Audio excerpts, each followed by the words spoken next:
ഈ general opinion പറയുന്നതാ. Hotel ടാസ്കിൽ ഒതുങ്ങിപ്പോയ ഒരാളല്ല, കിച്ചണിൽ ഒതുങ്ങിപ്പോയ ഒരാളല്ല. പുള്ളി കൃത്യമായിട്ട് അവിടെ ഗെയിമിന് വേണ്ടി ശ്രമിച്ചിട്ടുണ്ട്. ബട്ട് അത് ഒരിടത്തും എനിക്ക് തോന്നുന്നുള്ള എപ്പിസോഡിൽ എവിടെയെങ്കിലും വന്നിട്ടുണ്ട്. ബട്ട് ലൈവിലുണ്ട്, അത് എവിഡൻ്റ് ആണ്. അമ്മയോട് ഒരു കാര്യം ചോദിക്കട്ടെ. ആദ്യം ഇടയ്ക്ക് ആദ്യത്തെ വീക്ക് അല്ലെങ്കിൽ 1 to 3 ഈ ഒന്നിയിലും ജിസയിലും തമ്മിലുള്ള ഒരു കോംബോ വർക്കൗട്ട് ചെയ്യുന്നുണ്ടായിരുന്നു. അവർ തമ്മിലുള്ള ഒരു സൗഹൃദം ഉണ്ടായിരുന്നു. പിന്നീട് അത് നഷ്ടപ്പെട്ടു. പക്ഷെ ആ സൗഹൃദം കുറച്ചും കൂടെ സാബു അതിനെ എൻജോയ് ചെയ്തതായിട്ട് ഞങ്ങൾക്ക് തോന്നിയിട്ടുണ്ട്. അമ്മ അത് ശ്രദ്ധിച്ചോ? അങ്ങനെ ഒരു സൗഹൃദം ഞാൻ പറഞ്ഞുതരാം. അവൻ ആരോടത്ത് സംസാരിച്ചാലും ഒരു പ്രാവശ്യം ഒരു ടോപ്പിക് ഉണ്ടായിരുന്നു. അപ്പം ഇങ്ങനെ എല്ലാവരും കൂടി സംസാരിച്ചപ്പോൾ ചോദിച്ചു, പിന്നെ അക്ബറൊക്കെ ഉണ്ടായിരുന്നു തോന്നുന്നു അല്ലേ, അന്ന് ചോദിച്ച് ആര്യനും ഒന്നിലും കൂടി എന്താണ് ജിസയിലുള്ള വ്യത്യാസം. പിന്നെ ആര്യ എന്ന് പറഞ്ഞാൽ വൈറ്റമിൻസ് ആണ്, ഒന്നില് ഓർമ്മയുണ്ടായിരുന്നു. ഓണിലാണെങ്കിൽ ആന്റിബയോട്ടിക്സ് ആണ്. കാരണം ഒന്നിൽ അത്രയും വിവരം ആര്യനില്ലല്ലോ എന്ന് ജിസയിൽ തന്നെ സംസാരിച്ചിട്ടുണ്ട്. ഞാനതെല്ലാം കാണുന്നത് ആ പോയിന്റ്. കാരണം ജിസയിൽ വന്നിട്ട് ഒന്നിനോട് ചോദിക്കുന്ന ഓരോരോ വിവരങ്ങളുള്ള Aryan speaks for hours. We just need to speak with only for just 15 minutes. ആ 15 minutes പുള്ളിക്കാരിക്ക് വേണ്ടത് ഒന്നിന്റെ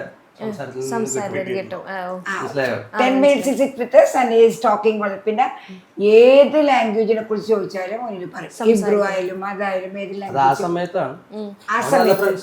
അത് കഴിഞ്ഞിട്ട് ഇങ്ങനെ പറയുന്നുണ്ടായിരുന്നു, മീൻസ് ഒരു ചെറിയൊരു പ്രണയം ചായ്വ് ഉണ്ടോ ആദ്യത്തെ ആഴ്ചയിൽ അങ്ങനെ ചർച്ച, അങ്ങനെ ഒരു സംസാരം വന്നിട്ടുണ്ടായിരുന്നു.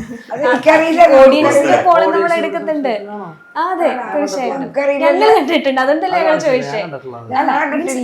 അവിടെ ഉണ്ടെന്നല്ല പറഞ്ഞത്, നമ്മൾ ഇതിനെ പറ്റി പബ്ലിക്കലി സംസാരിക്കുമല്ലോ, നമ്മൾ ഇത് ഞാൻ ഇതിന്റെ വേറെ പെർസ്പെക്റ്റീവ് എന്ന് പറയുന്നത്, നമ്മൾ ലൈവ് കാണുന്ന ആൾക്കാരാണ്. ലൈവില് like throughout the live കാണുമ്പോൾ ഈ ഒരു സാധനം ഉണ്ടോന്ന് ചോദിച്ചു കഴിഞ്ഞാൽ ഞാനും കണ്ടിട്ടില്ല. ബട്ട് എപ്പിസോഡിൽ വന്നപ്പോ അവര് ഒനിയിൽ ഇനീഷ്യലി കൊടുക്കാൻ ഉദ്ദേശിച്ച നറേറ്റീവ് ഇതായിരുന്നു.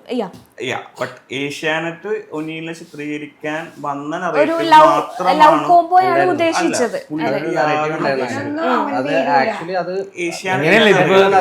ഏത് പബ്ലിക് പറഞ്ഞാലും ഇപ്പൊ നമ്മളൊക്കെ ഇരുന്ന് ഡിസ്കസ് ചെയ്താലും ഇവർ രണ്ടുപേരും ഇങ്ങനെ ചിന്തിക്ക പോലും ചേരുന്നവരെന്ന് ഞാൻ ഉറപ്പ് പറയാം. അവർ രണ്ടുപേരും മാത്രമല്ല, ഒന്നിലും മാത്രമല്ല ജിസയിലും. അത് അവര് ബ്രോഡ് മൈൻഡ്, അവർ ഇതുപോലെ ലോകം കണ്ടിട്ടുള്ളവരാണ് രണ്ടുപേരും. അവരുടെ ആ ഒരു മൈൻഡിലും അവരുടെ സംസാരത്തിലും അങ്ങനെ ഒരു വിഷയം ഇല്ലാത്തത് കൊണ്ടാണ് അവർ മാറ്റിയത്, ആ നറേറ്റീവിന്റെ അടുത്ത് മാറ്റിയത്. കാരണം നടക്കാനുള്ളത് അല്ല, അത് വർക്കാകാത്തത് കൊണ്ടാണ് അത് ആര്യയിലേക്ക് മാത്രം മാറിപ്പോയത്. ഒണിയിൽ അവിടെ കയറിയിട്ട് ഒണിയിലിന് ഏറ്റവും ബെസ്റ്റ് ഫ്രണ്ട് ആയിട്ട് അഭിലാഷാണുള്ളത്. ഷാനവാസ് ഉണ്ടായിരുന്നു, നെവിനും ഉണ്ട്. കാരണം ഇവര് സിഗരറ്റ് വലിക്കുന്ന പിള്ളേരാണ്, ഇവര് സിഗരറ്റ് വലിക്കുന്ന ആൾക്കാരാണ്. ഷാനവാസ് വലിക്കൂല, പക്ഷെ ഷാനവാസിന്റെ കൂട്ടുകെട്ട് അവിടെ ആയിരുന്നു. അങ്ങനെയാണ് ഈ പ്രശ്നങ്ങളൊക്കെ വന്നത് ഇപ്പോൾ നെവിനായിട്ടുള്ളത്. അപ്പം നിലവിൽ ഇപ്പം ഷോ ഇങ്ങനെ വന്നുകൊണ്ടിരിക്കുകയാണ്. ഇനി എന്താണ് ഒന്നിയിൽ നിന്ന് കുറച്ചുകൂടെ പുറത്തേക്ക് വരണമെന്ന് നിങ്ങൾ വിചാരിക്കുന്നത് എന്തായിരിക്കും? ഈ ബിഗ് ബോസ് സീസൺ 7 എല്ലാ കണ്ടസ്റ്റൻസും ഈക്വലി ടഫാണ്. പിന്നെ നേരത്തെ ഞാൻ പറഞ്ഞുകൊണ്ട് ഒനിലിനുള്ള പോലെ സ്ട്രാറ്റജി എല്ലാവർക്കും ഉണ്ട്. എല്ലാവർക്കും അവരവരുടേതായിട്ടുള്ള ഗെയിം പ്ലാൻസ് ഉണ്ട്.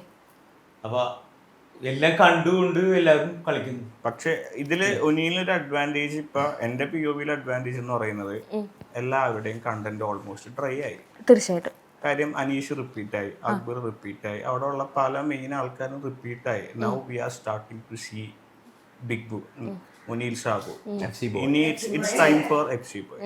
ഇപ്പൊ ആൾക്കാർ കാണുന്നില്ല എന്ന് പറയുന്ന പുള്ളിയാണ് ഇപ്പോഴത്തെ ടോക്ക്. എത്ര പേര് ശ്രദ്ധിച്ചിട്ടുണ്ടെന്ന് അറിയില്ല. Straight 3 weeks captaincy, finally 8th week captain. ടാസ്കിൽ പുള്ളി സൂപ്പർ ആയിട്ട് കളിക്കുന്നത്. അതാണ് പുള്ളി ക്യാപ്റ്റൻസിയിൽ വരുന്നത്. മാറിയിരിക്കണോണ്ടല്ല. അതെ, മനസ്സിലായോ? കാണിക്കാത്തോണ്ടാണ്. 25 കാറുകൾ, 30 സ്കൂട്ടറുകൾ, 30 ഗോൾഡ് കോയിൻസ്, 60 ഇന്റർനാഷണൽ ട്രിപ്സ്, ദിവസേന 1 ലക്ഷം രൂപ, 25 കോടി രൂപയുടെ ഡിസ്കൗണ്ടുകളും സമ്മാനങ്ങളുമായി മൈജി ഓണം മാസോണം. MyG future, experience the next. പൂവ് പോലൊരു പുട്ടുണ്ടേ അജ്മിയുടെ പുട്ടും. വിളമ്പാം നല്ല വിശേഷം. അജ്മി സ്റ്റീം മെയ്ഡ് പുട്ടുപൊടി.